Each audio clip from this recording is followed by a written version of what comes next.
And we have shown a couple of examples on how to apply the Fourier transform pair, which is shown here. Now this is the forward transform, and this is the inverse transform.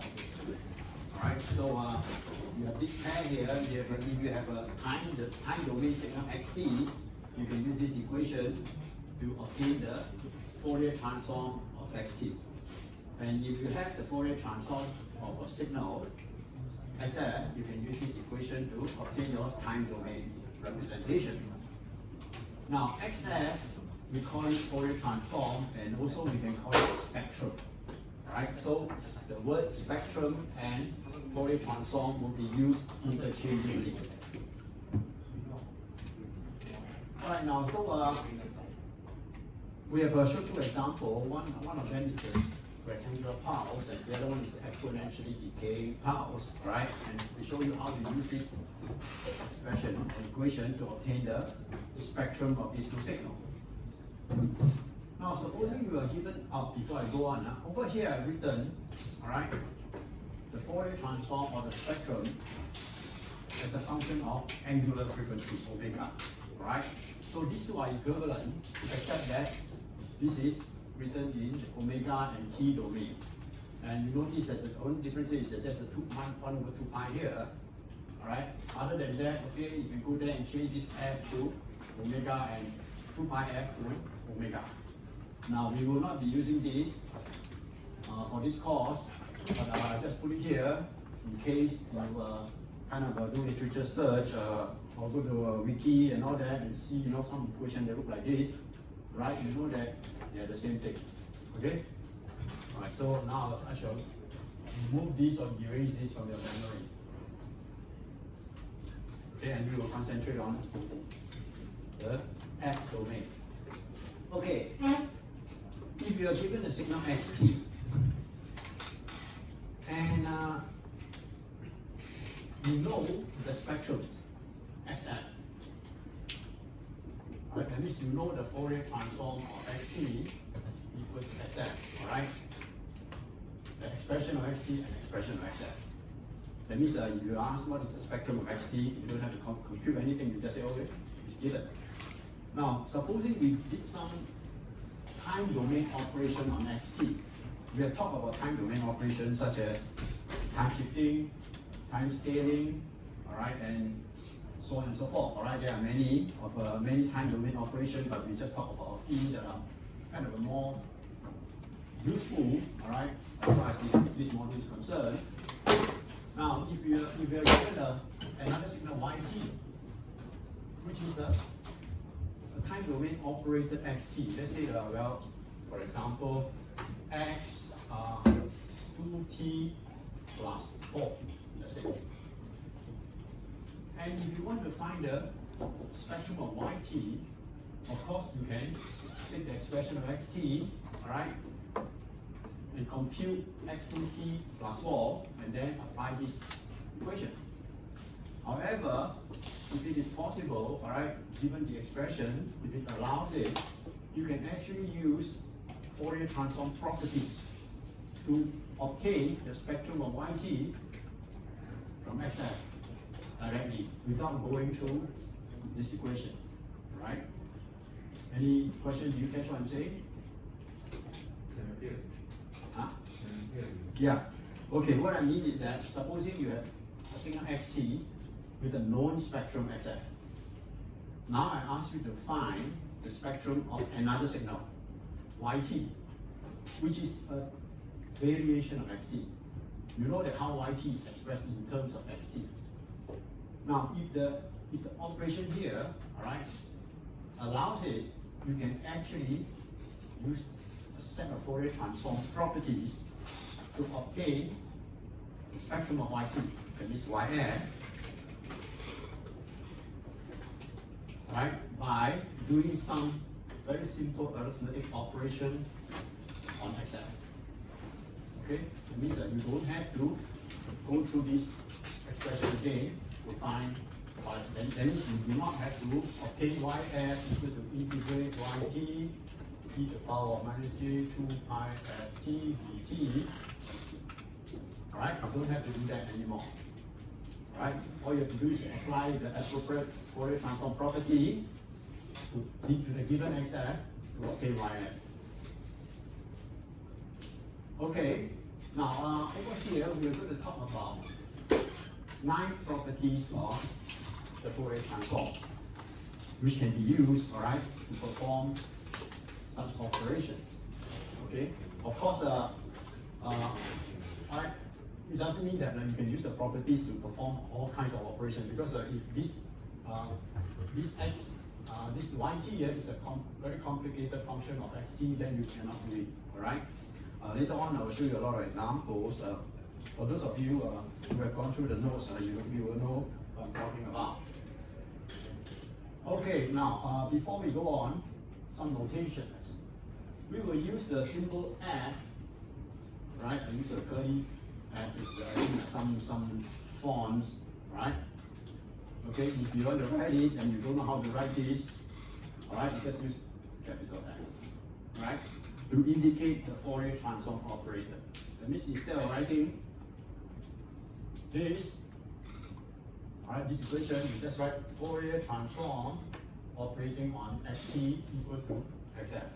Right, so we will be using this symbol, and also we will use the double arrow to indicate a Fourier transform pair.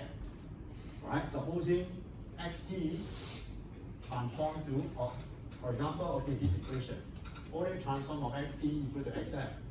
To simplify it, we just write it as xt with a double arrow. Right, so this double arrow indicates Fourier transform. This direction is forward transform, this direction is inverse transform. Alright, so this will simplify the notation, and we always write the time domain on the left hand side and the frequency domain on the right hand side.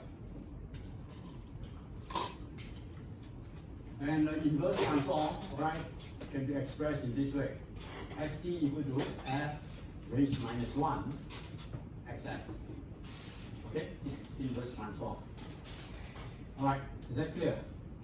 Okay, make sure you get used to this notation, otherwise you'll be quite lost when we go through this chapter, alright, because you just use this notation all along. Okay, first property is the linearity property. Now what this property says is that if you have two signals, x1t and x2t, alright, and you kind of sum them up, right? Or rather obtain a weighted sum of the two signals.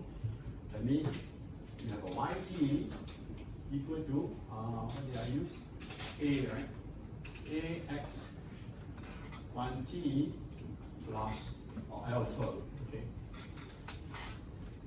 Alpha x1t plus beta x2t. Now, if I were to obtain the Fourier transform of yt,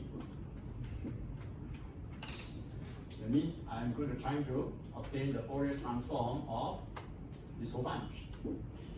Now you have learned about linearity. Okay, so this is actually, all right, if this is equal to alpha x1f, plus beta x2f, that means the Fourier transform operator is linear. Alright, this is the superposition property.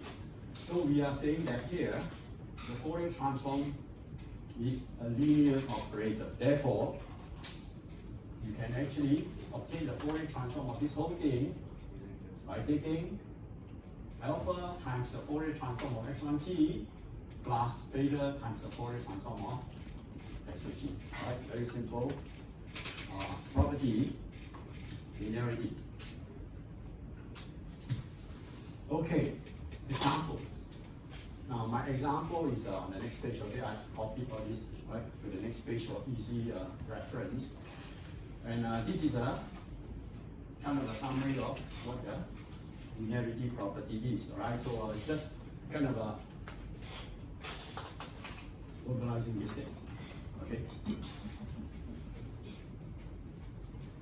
Alright, now here, example, you are given two signals, x1t and x2t. x1t is this right function, x2t is this, right? T over 2. And you know their Fourier transform, let's say, alright? So you're given that the Fourier transform of x1t is given as 4 sin 4f, which is the Fourier transform of the rect t over 4. Okay, now this can be obtained directly from your Fourier transform table, right? I mentioned that you should try to get used to the Fourier transform table, so you know you don't have to get hindered by all these Fourier transform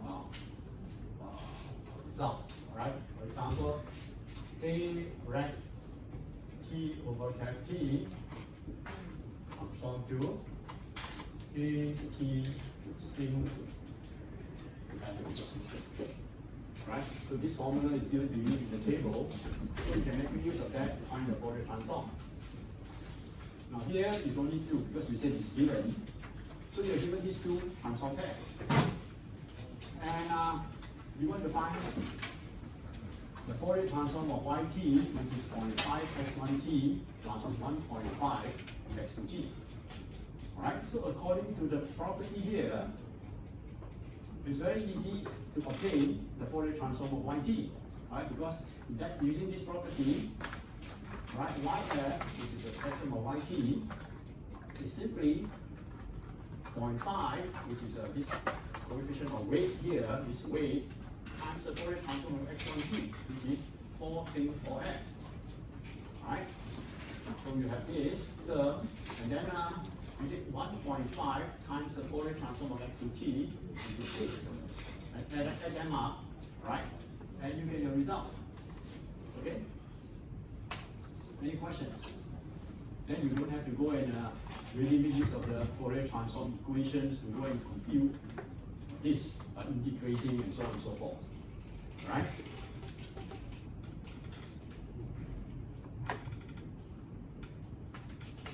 Time scaling. Now we have done time scaling. Okay, so now what we're trying to do is to say that, okay, suppose you're given a signal xt with a known Fourier transform, right? And if we create a new signal which is a time scale version of xt, we call it x beta t.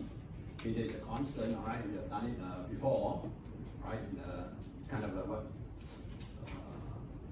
properties of the signals in time domain, all right? Time domain operation on signal, all right? So if you are given xt transform to xf, that means xf and xt are both known, then the Fourier transform of x beta t is given like this. Right? That means if you want to find what is x, the transform of x beta t, all you have to do is to go back and get the xf that is given to you. Alright? Change the f to f over beta, beta is here, right? And then multiply the whole thing by 1 over magnitude beta. And that will give you the Fourier transform of x beta t. Any questions? Alright, so let's take a look at the example.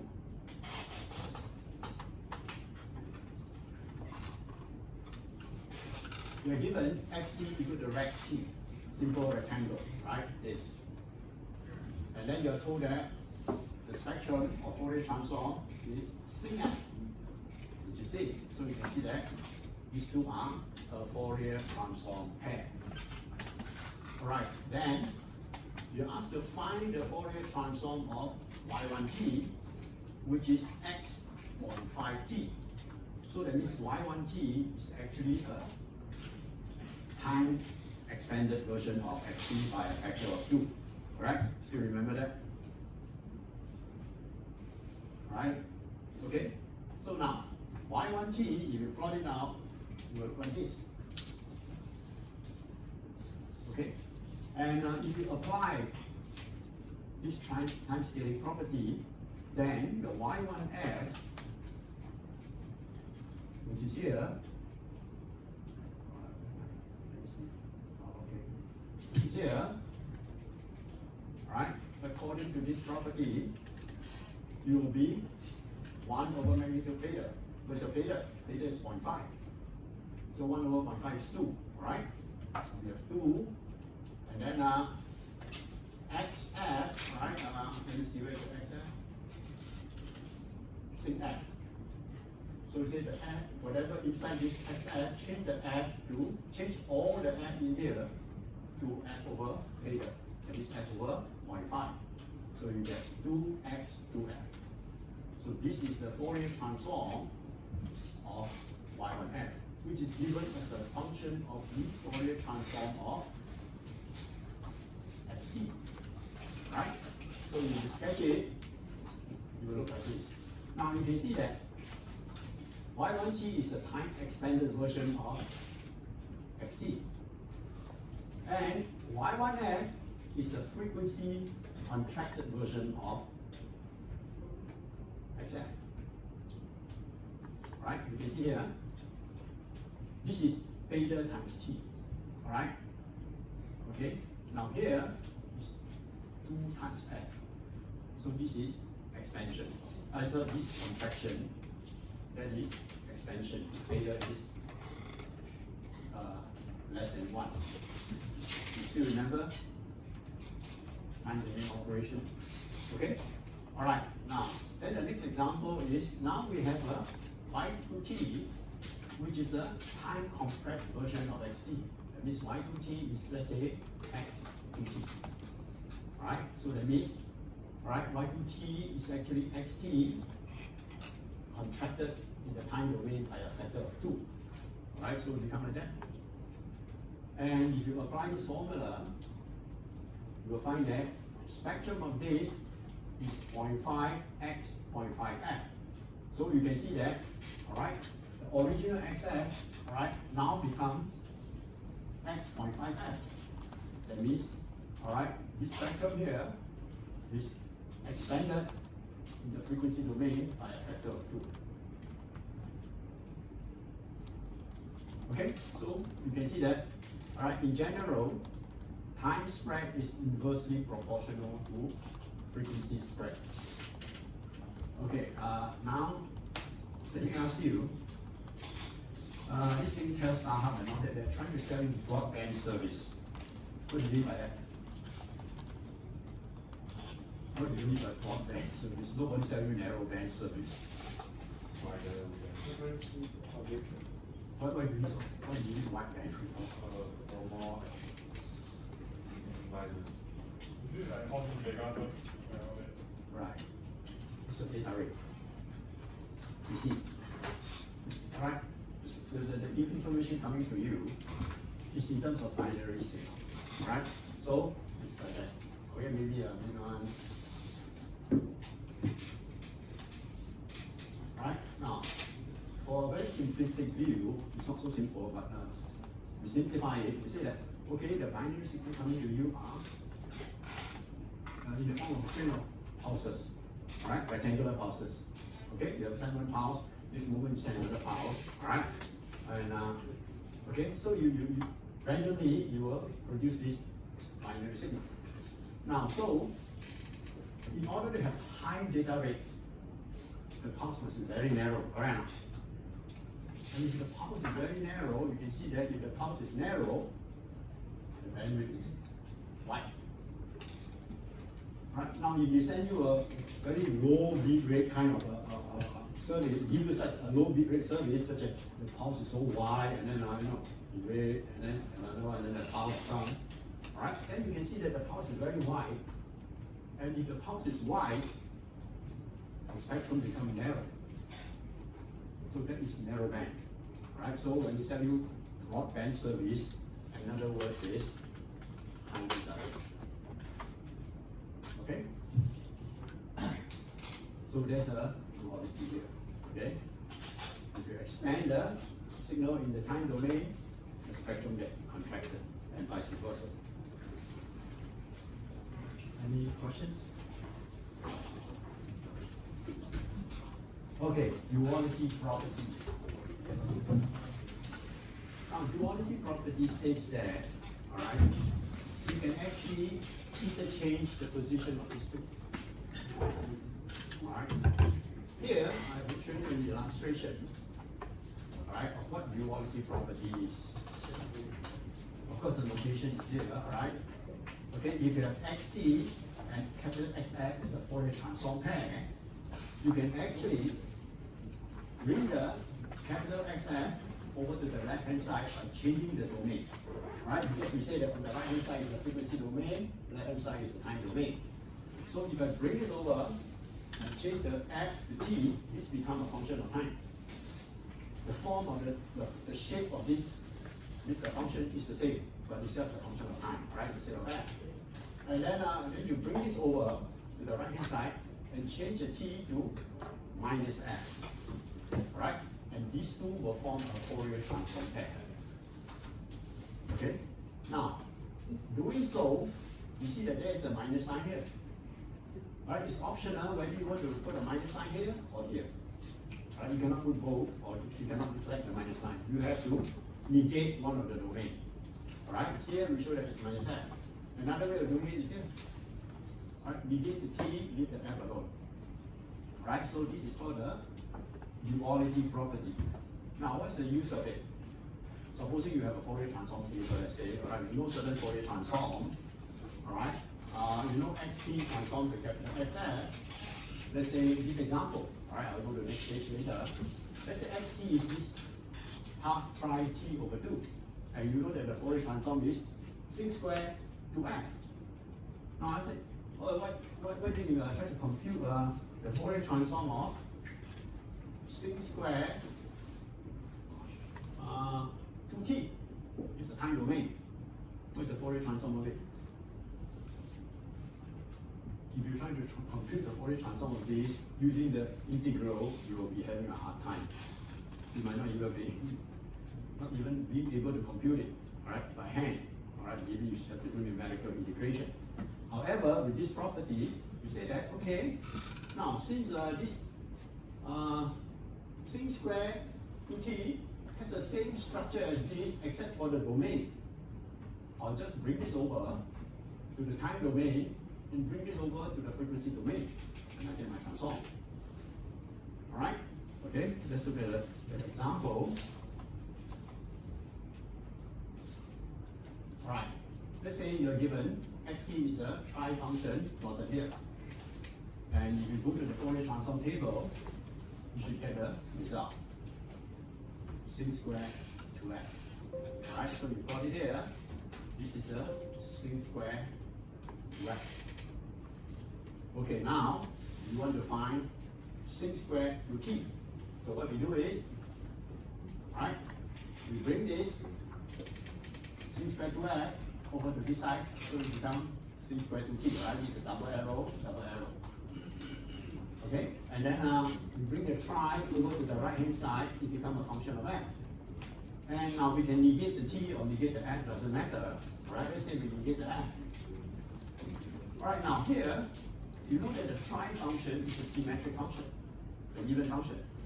So whether you change minus f or plus f is the same, right? Because if this is an even function, right, you can change or negate the entire argument. So you can drop the minus sign, because tri function is symmetric. So it becomes this. So now you obtain your Fourier transform of sin squared 2t equal to tri f over 2. Right? So this is how you apply the duality property. And you can see here, you just move this over, alright, to the left hand side it becomes a function of time. And then you move this over, alright, you get xf, alright, then x minus f, you just take this and flip. Because it's symmetric, it doesn't matter. Alright, so you can just put xf here. Any questions? Am I going too fast? Can we combine the duality with the time scaling? Of course. You can combine all these properties. So you have to do it one at a time and do it step by step. Okay, you cannot one shot, no. Wait. Okay. Next property, time shifting. Now this property states that if you time shift a signal in the time domain, alright, in this case I will write it as a delay, alright? Xt is given if you delay it by t naught, you write it as xt minus t naught. Right? T naught is a positive number. If t naught is negative, it becomes advanced. Alright? Okay, then this property says that if you delay a signal by t naught, then the Fourier transform of this is the original Fourier transform multiplied by this normalized complex exponential, right? E to the power minus j 2 pi f t naught. Where this t naught is this t naught here. And the minus sign here comes from here.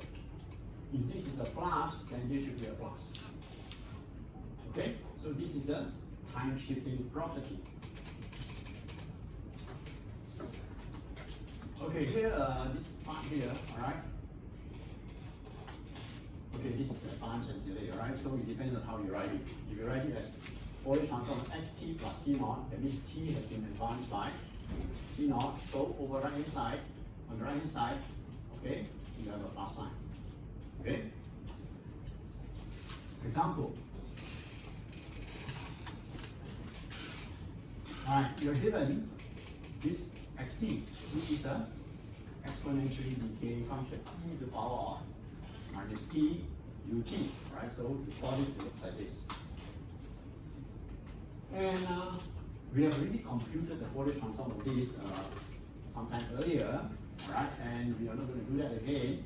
So we can write the Fourier transform of this as a spectrum xf, which is, this is a magnitude spectrum and this is a phase spectrum. Right? I believe that if I can remember well, xf is equal to 1 over 1 plus 2 pi f, 2j 2 pi f, or something like that. Right? The Fourier transform of this exponential. So you take the magnitude, which is this, and then take the phase, right? Which is this. Okay, now you want to find the Fourier transform of yt, which is xt minus 2 pi. Okay, before we go on, this is a sketch, right? This is the time domain, we transform to the spectrum. Now, because the spectrum is complex, which I've shown you here, you need two plots, okay? Magnitude and the phase. All right, now you delay xt minus 125. Be careful when you delay, huh?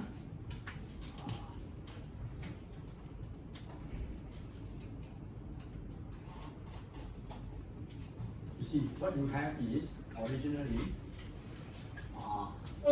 xt equal to e to the power minus t ut.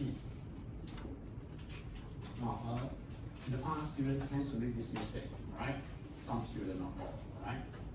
xt minus alpha, that's it. All right? Mistake made is that you go and change the, and leave the ut alone. Then you have a problem, right? You have to change the t in the ut to t minus alpha also. Because when you change the t to t minus alpha on the left hand side, you have to change all the t on the right hand side to t minus alpha. Okay? If you don't, alright, then you don't get this. Then you don't get this. Right? Originally, right, you have this. Change color. You have this.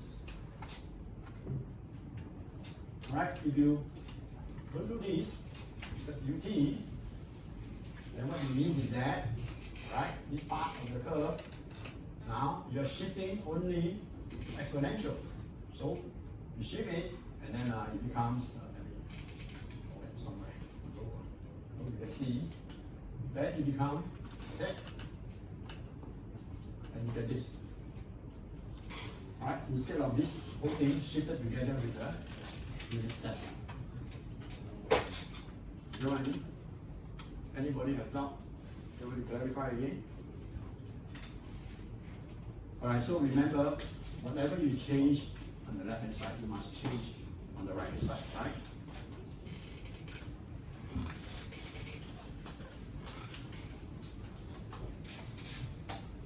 Okay, now you apply this property.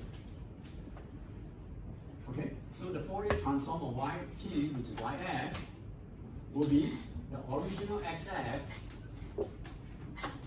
You have your notes, right? If it's too small, you can't see, can you refer to your notes? Okay? Because it's as large as I can go. Alright, then you multiply by the complex exponential e to the power minus j2 pi f times this number here, 0.25. Alright, that's the t naught. That's the t naught. Right? Okay, now, again, let's take a look at the spectrum. Now, before that, the time domain version will be this, because this xt is shifted to the right by 0.25. Alright? So here is your 0, right? The exponential curve starts here. Because the unit step, right, up is 0. Okay? Okay, now take the magnitude of this. You want magnitude xf or yf? Take the magnitude of this, so you have magnitude of xf times magnitude of this complex exponential. The magnitude of this complex exponential is always 1. Alright? Because it is a normalized complex exponential. Okay? Because if I give you a complex exponential, e to the power j theta, regardless of what theta is, if you plot it on the complex plane, it is always a factor of length 1. Because there's a 1 outside here. And this is the angle. Right? So it doesn't matter whether you have this j2 pi f and all that inside. Alright, so long as there's a j and you take magnitude, and outside here there's no coefficient, there's a 1, then the magnitude is always equal to 1. Alright, so the magnitude of this is 1, so now it becomes magnitude xf. So you can see that time shifting does not change the magnitude spectrum, because magnitude yf equal to magnitude xf. So you plot it, they're exactly the same. Okay, now let's take a look at the phase. The phase of yf, or angle of yf, equal to the angle of xf plus, right? Phase angle, if you multiply, you take the phase angle, it's always f, right? Phase angle of this plus the phase angle of this. Okay, so you have angle xf plus angle e to the power j minus j2 pi f 1 to pi. So here, what is the angle of this? The angle of this is minus 2 pi f times 0.2 pi, which is minus 0.5 pi f. Right? So now you know that the phase spectrum of yt is equal to the phase spectrum of xt minus 0.5 pi f. Okay, so how do we plot it? This is the phase spectrum of xf. And the phase spectrum of this is the phase spectrum of yt, alright, which is angle xf. This is the phase spectrum of yt. Alright, so angle yf is angle xf, that is this, minus 0.5 pi f. How do you plot minus 0.5 pi f? On this f-axis. It is a straight line passing through the origin with a gradient of minus 0.5 pi. So this is the dotted line. So you add this dotted line to this blue curve, you will get a green curve. Now, this green curve is not a rotation of the blue curve, right? It's not a rotation. If you rotate it, I'll show you what they look like.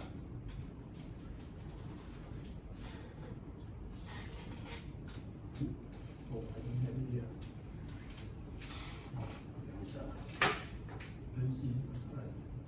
Okay, never mind. Come on.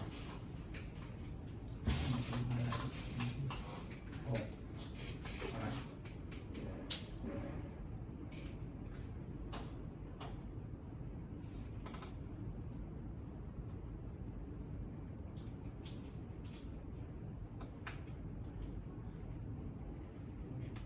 Okay. Right? Now, this is rotated arbitrarily of 30 degrees, right? So I rotate it 30 degrees.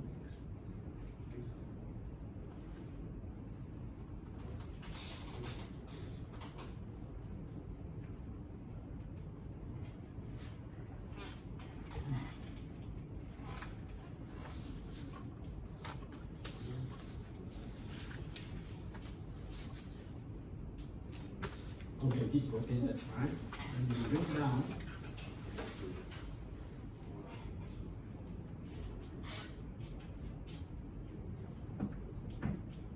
Okay, you see that they are different.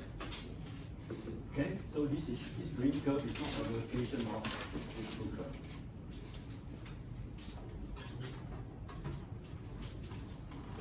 Okay, now this is time delay, assuming that T0 is greater than 0. I have this illustration here, alright, for the case where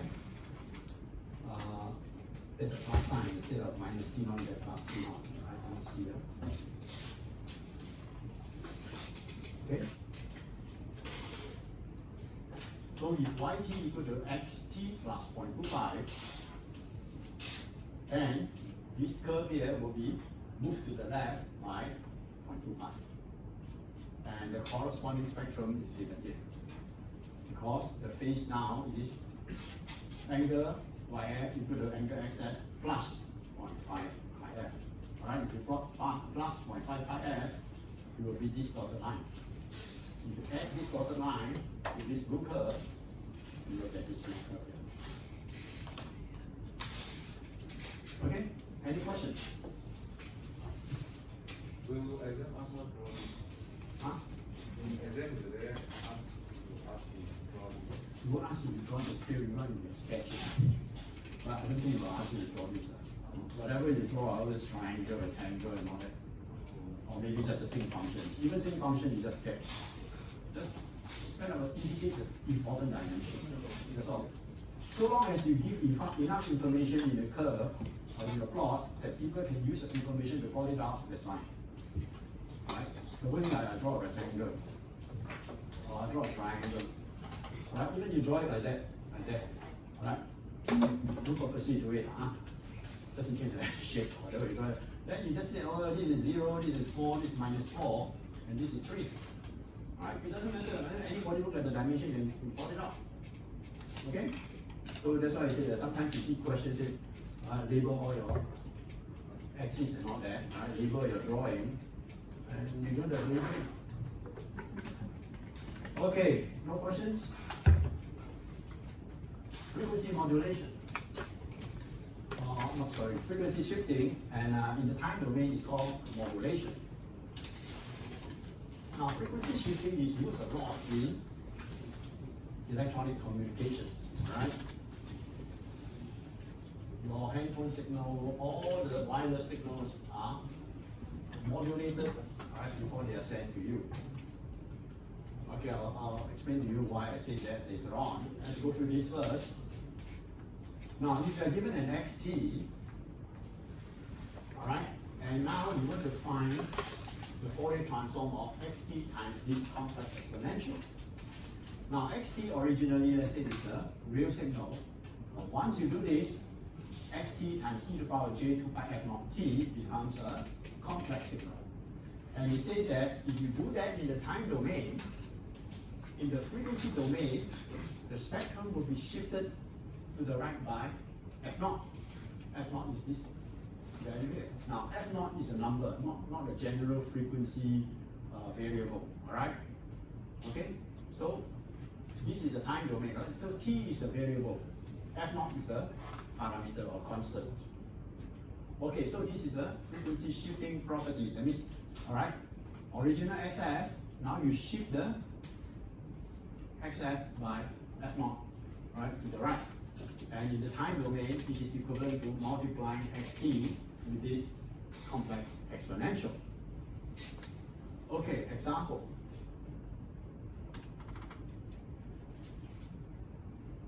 Let's say you have this Fourier transform pair. Now, this is a Gaussian pulse. You know it's a Gaussian shape, a bell shape. Alright, when you mark the curve in Gaussian pulse and all that, alright? But usually it's not Gaussian, it's not big shape. Okay, now this is a time domain pulse. If you transform it, it becomes a Gaussian pulse in the frequency domain. Now I choose this pulse because there's no phase in there. Otherwise with the phase it's very hard to plot. Alright, so for illustration, I purposely choose this example. Okay? So that the spectrum has no phase. Alright, and it's a real spectrum. Okay, now you're given this Fourier transform pair, and then you're asked to find the Fourier transform of yt, which is equal to xt times this complex exponential, which has a frequency of 5 Hz. Remember, complex exponential, this is the frequency. Right, so this complex sinusoid has a frequency of 5 Hz. Okay, so now this is a time domain signal, and it is complex. So if you want to plot it, you need two plots. In time domain, you plot the real part and the imaginary part. Okay, so how to get the real part, imaginary part? Apply Euler's formula. Alright, so e to the power j 10 pi t becomes cos 10 pi t plus j sine 10 pi t. Alright, so you change this complex exponential into cosine and sine. So you have the real part here and the imaginary part here. Now you can plot it. Right? So originally, the given xt look like this. It's a Gaussian shape. If you multiply it with the complex exponential, it becomes a complex signal. The real part looks like this, which is xt cos 10 pi t. That means you take this xt, multiply it with the cosine of frequency 5 Hz. You will get this. And here, the imaginary part is xt sine 10 pi t.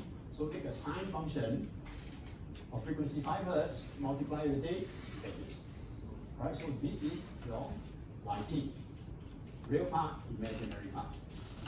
Okay, now, so if that's the case, then I need to apply the property, then the spectrum will become x f minus 5. So that means the original xf, now the spectrum of yt will become the original xf shifted to the right by 5 Hz. Okay, so this is the frequency shifting property, and it's also called modulation. Okay, the word modulations, all right, is used a lot in communication system. Now, supposing, let's say you have a very simple example. You answer a phone call using your 4G or 5G now, I don't know. Right? It's a gray area. Okay, let's say I want the frequency is, let's say 2 gigahertz. That means the radio wave coming to your phone has a frequency of 2 gigahertz, 2 times 10 to the power 9. Okay, now but your voice signal, let's say, we talk about it, right?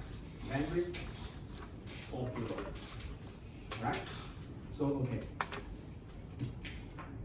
So if you look at the spectrum of your voice signal, it's 4 kilohertz minus 4 kilohertz.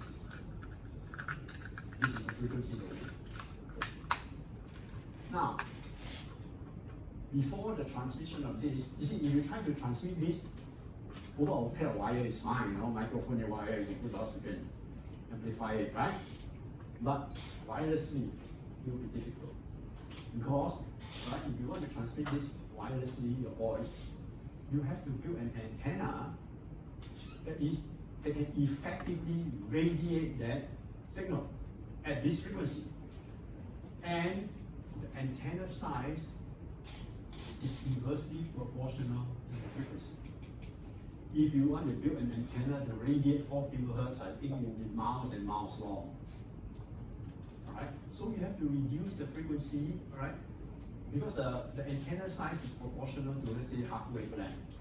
Okay, so you have to reduce it. So what happens is that means you have to increase the frequency so that the wavelength gets shorter. So to do that, what we do is we take the signal xt, alright, let's say this is the spectrum of xt here, this is xf, right? We multiply it with e to the power j 2 pi f naught t. If you look at the spectrum of the spectrum of this becomes here. Right? And let's say you choose f naught to be 4 gigahertz. That means the whole spectrum is translated up to 4 gigahertz. Now this is complex. Usually you multiply with the cosine. And if you do that, and you convert the cosine into two complex exponential, all right, then the spectrum of this will have this and will have this. This will be at minus at naught, the magnitude spectrum. Now we see that, okay? Now you can transmit this signal by using through an antenna that is only of millimeter length. Right, so the higher the frequency, all right, the smaller the antenna. So this is the reason this is what we call modulation in communication. All right, frequency translation.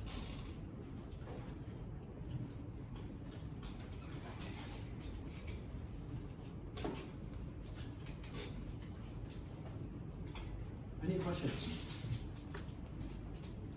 You want a break? You're very tough from break. Okay, differentiation in time domain.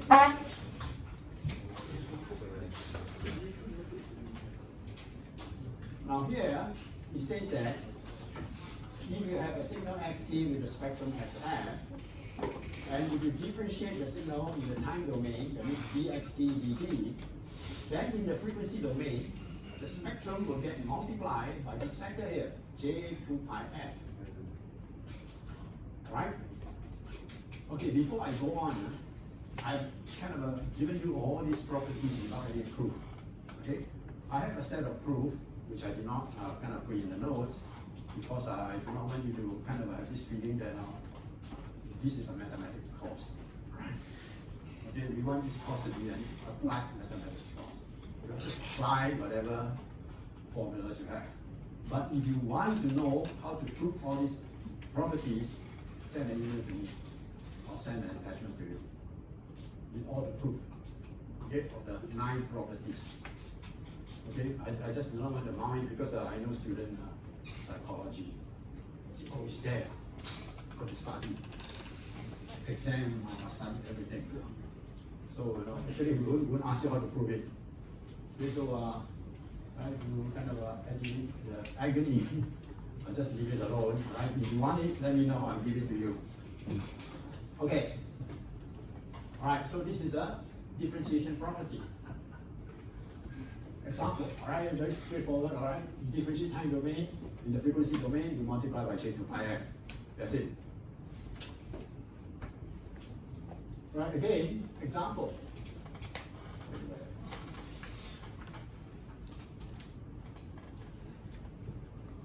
Okay, let's say you are given xt equal to tri t minus 1.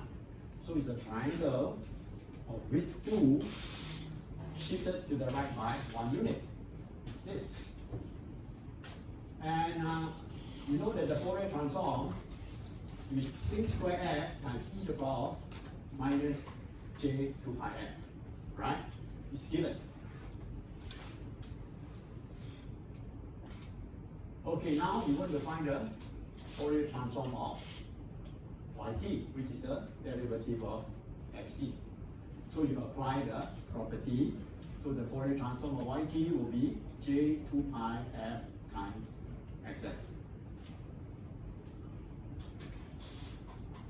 Okay, let's take a look at the xt first. Now the xt is the tri function. Then, all right, the spectrum is this. So the magnitude spectrum is what? Sin square f, correct? And the phase spectrum is minus 2 pi f. So you plot it, this is sin square f, this is minus 2 pi f, right? Minus 2 pi f means a straight line with a slope of minus 2 pi passing through the origin. Okay, now the yf, right? Yf is this j2 pi f times xf. Okay, so magnitude of yf is equal to magnitude of this. Let me write it here.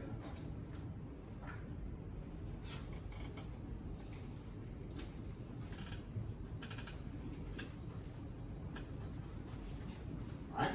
So magnitude of yf equal to magnitude of j2 pi f times magnitude of f. Okay, Okay, what is magnitude of J2 pi f?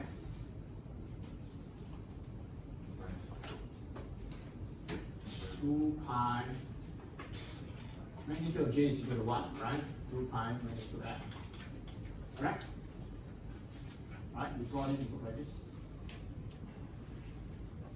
Okay, you plot 2 pi f first, without the magnitude. If you plot 2 pi f, this is the x-axis, you'll be a straight line of gradient 2 pi. If you magnitude it, the negative part gets flip out. So you get this. Okay? Alright, so this is it. So now the magnitude of YF is the magnitude of XF times this curve. So you take this magnitude XF, multiply with this curve, you get this. Alright, again, you won't be asked to plot this. I use a algorithm to plot it in the computer. Okay, I can't sketch it alone. So don't worry about it. Alright? I use a grapher to plot all these things. Okay, then the phase, angle YF is angle of J2 pi f plus angle of XF. Now angle of J2 pi f is how much? This curve. Right? See here, angle of J2 pi f. Huh? J2 pi f is a complex number. And 0 plus 3 pi around. So angle is arctangent is imaginary part 2 pi f divided by 0. Okay, so this is infinity, arctangent infinity, but plus or minus infinity. When f is greater than 0, this is plus infinity.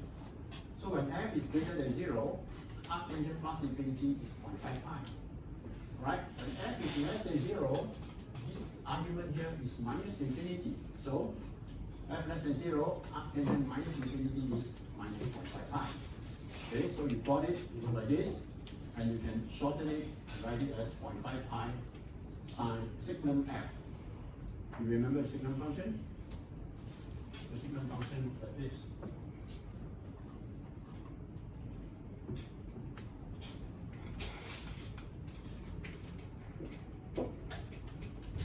So if you take 0.5 pi times this will be 0.5 pi minus 0.5 pi. This is exactly the same thing. Right? So this is a short form. If you don't know it, you can write it this way. It's okay, alright, it's fine. Okay, now the phase spectrum is XF and the XF, right, which is like is minus 2 pi f, right? Then add to this function. Okay, if you add this to this, you get this curve. Any questions?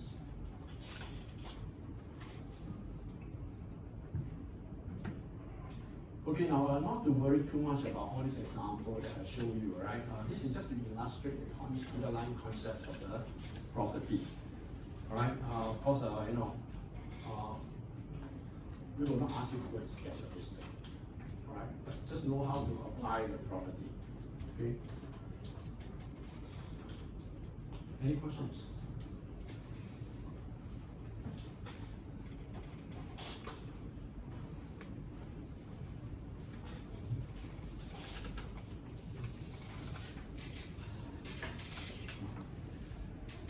Oh yeah, by the way,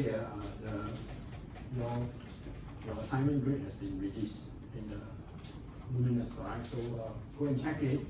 Make sure that you verify only. If you enter the wrong mark and you don't check it, that's your problem.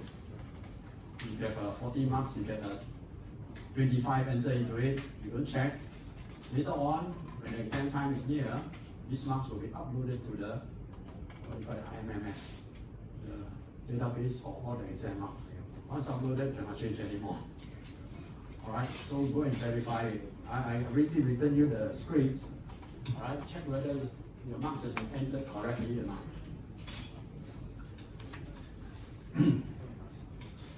Okay, next property, integration in the time domain. Now here, we have xt with the spectrum capital Xf. Now we integrate xt, right? Now when you write integration of xt, you should write it this way. Integrate from minus infinity to t, x tau d tau. It doesn't matter here whether you use tau, beta, gamma, or lambda, it doesn't matter. Right? Integration variable, you can use any symbol or any letter you like. Because after integration, and after substituting the limit, it will disappear. Okay? Alright. So if you integrate xt in the time domain, this property states that in the frequency domain, the original spectrum will be divided by j 2 pi f plus another additional term, half capital X0 delta f. Now we have talked about delta t, right? So delta f is just an impulse function in the frequency domain. Change the t to f. And this capital X0 is actually your spectrum xf with f set to 0. Right? With f set to 0.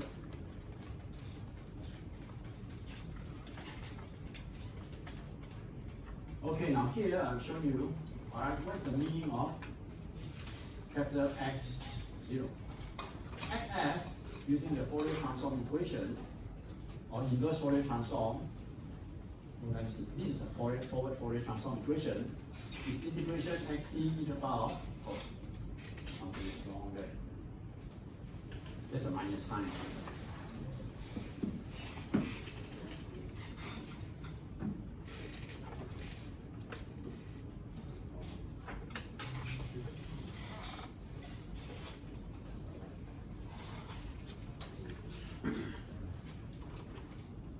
Okay, right, this is the Fourier transform equation. If you set f equal to 0, let me set f equal to 0 here, then this will be e to the power 0, which is 1. Look at this. This is the area under the xt curve. Right now, don't be confused. Don't get confused between this and C0. You remember the C0? Fourier series coefficients. Alright? The C0 is here. Ck equal to, let me see, 1 over period integrate over, wait, let me see. 1 over 1 period, minus t over 2, t over 2, let's say, xt e to the power minus j 2 pi k t over t. Right? Now, xf is equal to integral minus infinity to infinity xt e to the power minus j 2 pi f t t. You set k to 0 here, you get C0 equal to 1 over t integrate minus t over 2 to t over 2 xt dt. This one go to, alright, because t to the power 0 is 1, right? Similarly, for xf, let f equal to 0, you will get integral minus infinity to infinity xt dt, because this goes to 1. Now, this is a formula for average value of xt, correct? How do you find average? Because, okay, take the first row, all your height, 1, 2, 3, 4, 5 student height. How do you take the average? You add up all the height, you divide by 5, correct now? So this is adding up all the xt between this interval and divide by the interval. So it's the average value, or we call it the DC value. Whereas this is not an average value. This is just the area under xt. Because average, you have to divide by something. Right? Basically, this is just, I take all your 5 height and add them together, that's all. Right? So this is not the average value. Right? So later on, when we go to look at spectrum, xf, I will plot it. Let's say you plot spectrum xf. Right? This f equal to 0, and this value here is x0.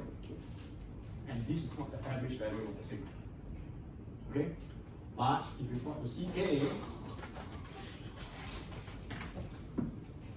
let's say,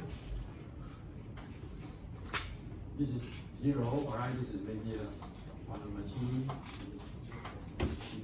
Alright, this value here is the average value of the periodic signal. Okay? Alright, then let's take a look at the example.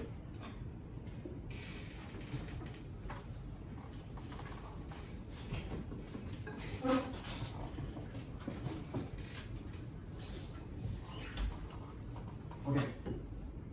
Again, we use the same example, right? This is the same example for the differentiation property. Xt is here, time shifted triangle function, the corresponding spectrum, magnitude spectrum, phase spectrum. Now, we integrate this. Now, previously, I did not kind of explain that. Let me go back. Okay, now, here, this is the differentiation of this, right? So, do you know how to differentiate it? Differentiation is the gradient. So, you differentiate this portion, the gradient is 0. So, it's 0. You differentiate this portion, the gradient is 1. So, the value is 1. Differentiate this portion is minus 1, the gradient. And differentiate this portion is 0. Alright, so after differentiating this, we get a bipolar pulse. Okay? Alright, let's move forward again.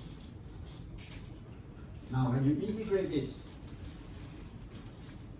alright, you will get a function that looks like this. Okay, this is not so easily explained. Alright, because, okay, let me make an attempt.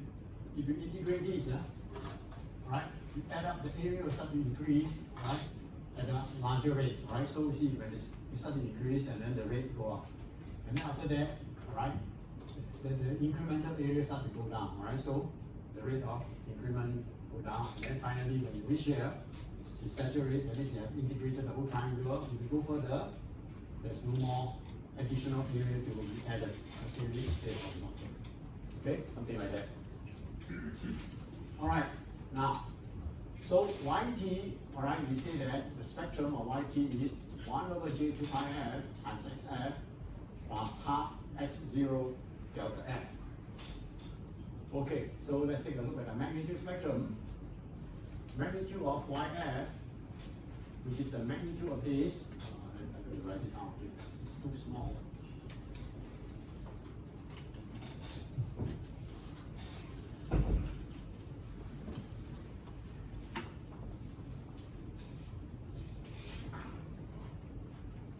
Okay, clear now. Yf first. Yf equal to 1 over j2 pi f xf plus half x0 delta f. Okay? Now, we want magnitude xf, the magnitude of f. So this is equal to the magnitude of this, which is 1 over 2 pi magnitude times magnitude of xf plus half x0 magnitude delta f. Right?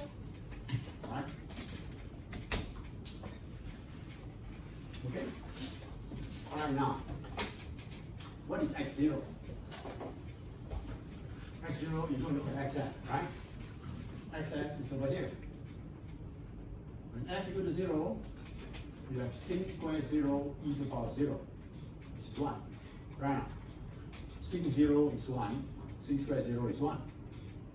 And the magnitude of this complex exponential is 1, right? So this is equal to 1.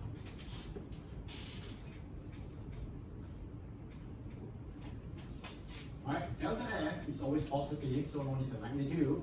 Half is also always positive. So all you are left with is this term plus half delta f. Now what is this term? 1 over 2 pi magnitude f. This. Okay. Now if you want to find out how this come about, just plot 1 over 2 pi f. 1 over 2 pi f, 2 pi f, if you plot it, looks like this.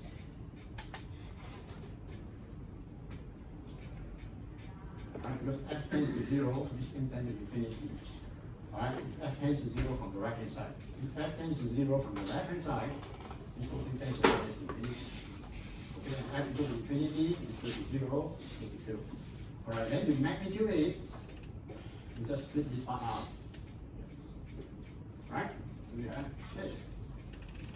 Okay, then the spectrum, magnitude spectrum of YF will be this times this plus half delta F. This. Okay? And the phase spectrum, YF, angle YF equal to angle of this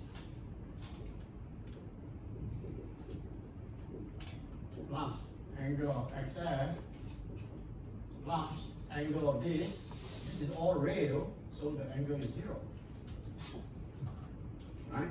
And for this angle 1 over J 2 pi F, alright, I've shown here, the curve looks like this. Alright, you can figure it out. We have done this for the differentiation property, so this for this you can actually figure it out. And what you have to do now is to this plus this. Will give you the curve. Right? Do you have any questions?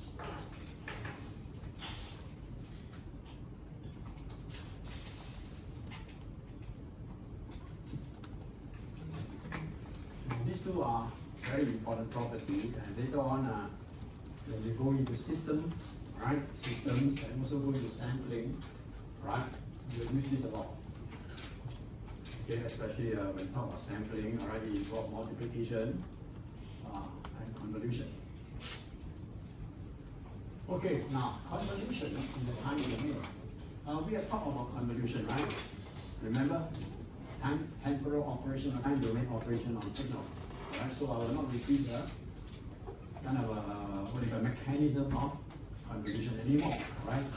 And the important thing is that you must know how to convolve with impulses, right? Given a signal, any signal, alright, if you're asked to convolve or perform convolution of the signal with an impulse, you should know how to do it, right? Other complicated signal, don't have to worry, okay? Convolution with impulses is simple and straightforward. Okay, now, what this property states is that if you have two signals, x1t and x2t, and they have a corresponding spectrum, capital X1f and capital X2f, and if you convolve x1t and x2t, that means this here, right? This is a convolution integral. We can write it as in short form, where this starburst denotes the convolution operation. Then, in the frequency domain, you just multiply the two spectrums together. So what it means here is that convolution in the time domain is multiplication in the frequency domain, and vice versa, which is the next property, alright? Where it says that if you multiply two signals in the time domain, then the spectrum in the frequency domain will get convolved with one another, right? So here, multiplication in time domain equal to convolution in frequency domain. Alright, so these properties, alright, they are important, alright, especially when we talk about sampling. Okay? Example. Now here I will let me see. I will just show you the curves and all that, right? Because you know, it's really the convolution is not easy to visualize, right? Unless you can animate it, and I think I can animation here. Okay, over here we have x1t, x2t, right? And in the time domain you convolve. Now if you convolve this, you get a triangle. You convolve two rectangle, you will get a triangle, right? You can try it out. Okay, not very difficult, all right, because it's a very simple signal. Now in the frequency domain, the spectrum of this is given here, and the spectrum of XUT is given here. So the spectrum of this triangle is actually the product of these two, according to the property, all right? X1T convolved with X2T is the same as X1F multiplied with by X2F. Right? So you multiply these two, you get this function here. Alright? Now here is the other way around. You multiply in the time domain. Right? If you multiply in the time domain, let's say you take this now. Okay, I just kind of flip it over, alright? Let's say this is the time signal, X1 to the T, this is X2 to the T, and the corresponding spectrum is over here. If I multiply these two, I will get this. And in the frequency domain, the spectrum of this product is given by the convolution of this to this, which is the triangle function. Alright? So, okay, this is just a property. Alright? Just remember, if you convolve in the time domain, in the frequency domain, you multiply, and vice versa. Any questions?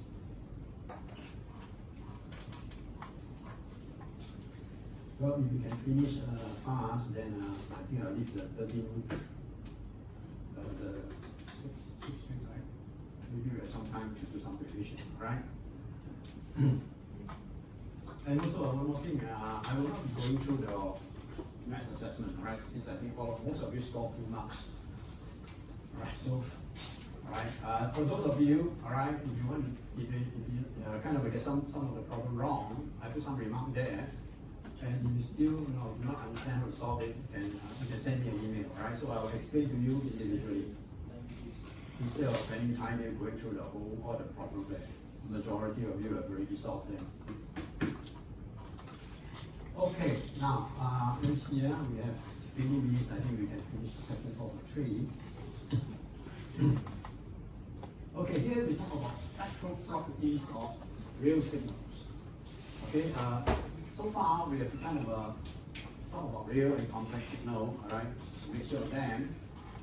But here, alright, because in real life most of the signals are real, so you might as well look at some properties of real signal. Okay, or spectral properties of real signal. Because if you know the spectral property of real signal, right, and if you are given a real signal and you analyze the spectrum, and you can actually detect whether your spectrum is correct or not. Okay? Alright, first thing, xt is real. That means the signal is just real, alright? No other attribute, just a real signal, no j in there. Then, alright, the equations to indicate there's a real signal is x conjugate t equal to xt. Because you conjugate the real function, it's the same function. Okay? So if xt is real, then the conjugate must be equal to the signal itself. Alright. Now, in that case, the spectrum is conjugate symmetric. That means if xt has a spectrum xf, right, then a real signal, we conjugate the spectrum, it is equal to the frequency reverse version. Right? X conjugate f equal to x minus f. This is called conjugate symmetry. Okay? So for real signal, alright, this is the spectral property. And if you look at the magnitude and phase spectrum, then you will realize that the magnitude spectrum is an even function. And the phase spectrum is an odd function. Okay?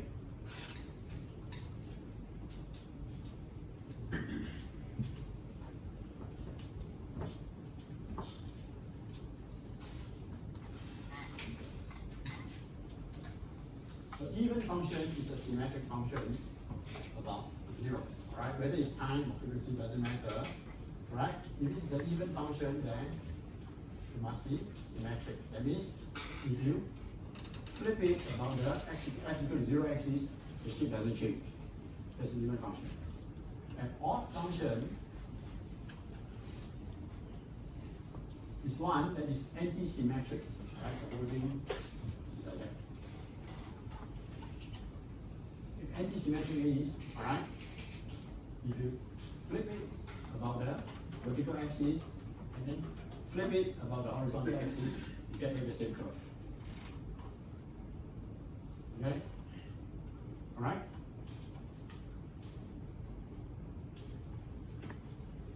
Now over here it shows you the proof of this. Okay, xf equal to this Fourier transform integral. Right? Now if I change the f to minus f, right, I will get this equation. X minus f, then here, alright, the minus f here change to plus f, so the minus sign disappears. And then if I conjugate this on the left hand side, I must conjugate everything on the right hand side. Okay, so xt becomes x conjugate t, and this one, exponential with the minus sign will disappear. Because you conjugate this to change the minus j to j. Alright, now because the signal is real, this holds, alright, x conjugate t equal to xt. Therefore, this x conjugate t here is equal to xt. So if you compare these two equations, the right hand side, they are exactly the same, right? So that means this must be equal to this. Right? So we put this. And the magnitude, alright, we're going to prove this. X minus f, right? You write it as magnitude and phase. You can magnitude x minus f e to the power j pi angle, put pi there.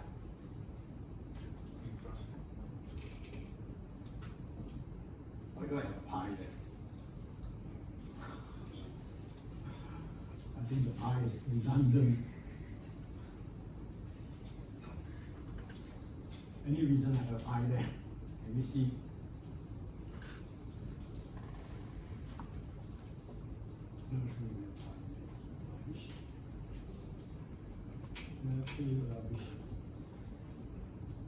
Okay, let's go on. Alright. Okay, so this written in magnitude and phase form is this. Okay? And x conjugate f, again write it in magnitude and phase form. Magnitude xf conjugate x conjugate f, j e to the power j angle x conjugate f. Now, the magnitude, if you conjugate, it doesn't change the magnitude. Because magnitude is real square plus imaginary square term. Right? So the j doesn't play a part. Okay, so this is actually equal to this xf magnitude. Here, if you conjugate, what do? You change the j to minus j, right now. Okay, so minus j. Alright, this, alright, conjugate, and this j, the minus sign will come out.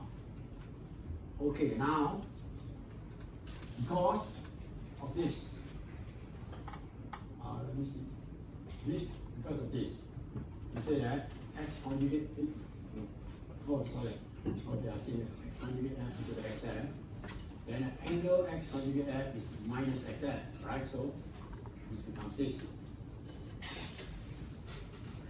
Alright, now, so let me see, let's compare.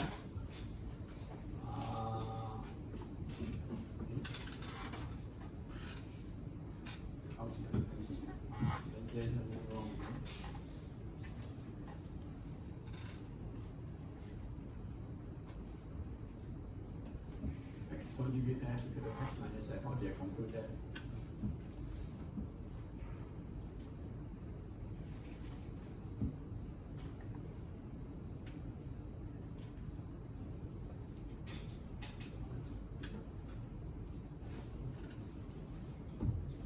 Okay, come to this conclusion. Let me see. Oh, okay. Okay, because of this. Alright, because of this, that means, alright, now if this is equal to this, according to this conjugate symmetric property, right, which we start off with, then this magnitude minus xf plus magnitude x minus f must be equal to magnitude xf, right? Because this is the magnitude of this, right? If this is equal to this, the magnitude of this must be equal to the magnitude of this. Therefore, this x minus f magnitude must be equal to magnitude xf. And the angle, alright, angle x minus f must be equal to the angle of this, right? Which is angle xf. Okay, so from here you can see that this is symmetry, this is anti-symmetry, right? Here and here. Okay, any questions?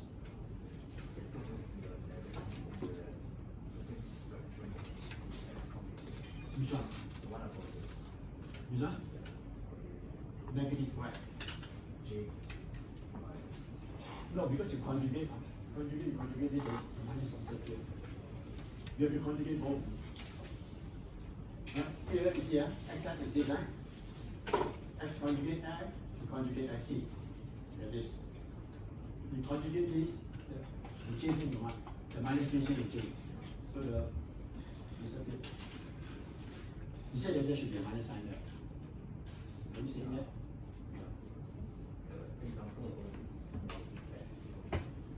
Which one? This one? Yeah, this one you see, because you conjugate the left hand side, you must conjugate the right hand side. The conjugate of the right hand side is the conjugate of xt times the conjugate of this. The conjugate of e to the power minus j2 pi ft is e to the power j2 pi ft. Because when you conjugate something, you change the j to minus j.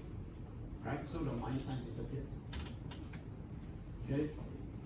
Huh? You get it? Okay. Alright, for example, let me see whether next is an example or not. Okay? Example, alright? You are given the signal xt. It's a real signal. The magnitude spectrum is an even function. And the phase spectrum is the odd function. Right?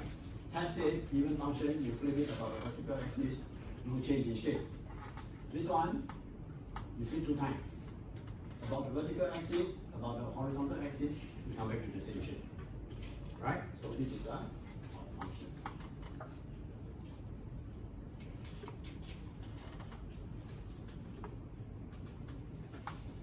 Okay, now if xt is real as well as even, that means, alright, xt will satisfy this equation, which indicates that xt is real, and also it is an even function.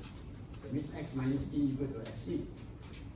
Then the spectrum is real and even. Right? Now here are the proof. Right? I don't think you need to go through it. Alright? As long as you can remember all those properties, because nobody will ask you. You will not ask you to prove the property, but if you know the property, then you can check the result very easily. Okay? Suppose you try to find a spectrum, the spectrum of an even, a real and even signal, and then finally you find that, oh, the magnitude spectrum and the phase spectrum doesn't follow this. No? Then you know that something is wrong. Right? So what it says here is that if the signal is real and even, for example, this rectangle function is a real function and is an even function. Then if you do a Fourier transform of it, the spectrum is also real and even. Okay? It's also real and even. And when xt is real and odd. Now if xt is real and odd, for example, this one. It's a real signal, but it's an odd function. Okay? You flip it vertically and then you flip it horizontally, you get the same shape. Then it says that the spectrum is pure imaginary and odd. So if you plot the spectrum, alright, about the imaginary axis, right, you will see that it's an odd function. Okay, so these are the 3 properties of real signals, spectral properties of real signal, and it's good to know them, alright, and the proof are all here, which I will not go through. Already go through this, and if you have problem with it, I'll explain to you. Alright? the technique I'll explain to you. Any questions? Because I don't want to go through too many derivations, so it become very dry. Okay, now last page anymore. Now here, all right, it's nothing more than to extend, all right, the spectral property of real signal to periodic signal. You see, previously we talked about, all right, these properties using Fourier transform of a periodic signal. All right, this is now a periodic. Let's go back to chapter 3, where we talk about Fourier series coefficients of periodic signal, right?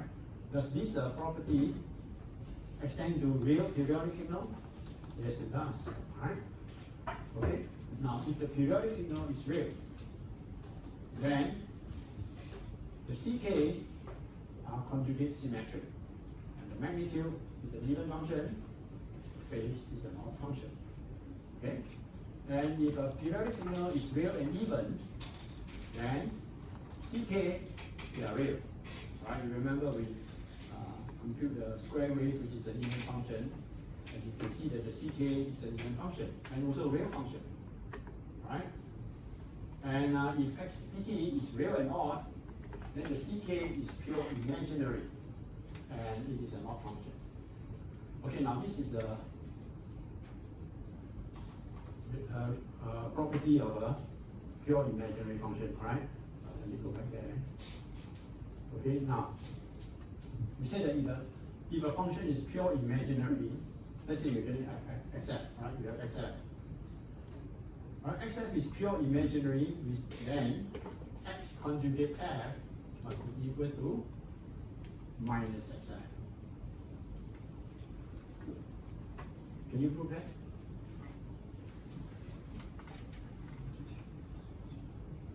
Can you prove that? If XF is pure imaginary, right? So we write XF equal to J alpha, let's say. Okay. Okay, no real part. Then X conjugate F is what? Is J alpha. And now what is minus XF? So minus J alpha. Correct? So if the signal is pure imaginary, or spectrum is pure imaginary, satisfy this.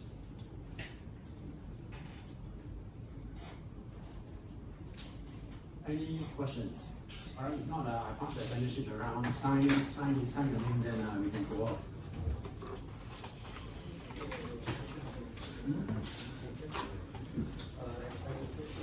Let me do that.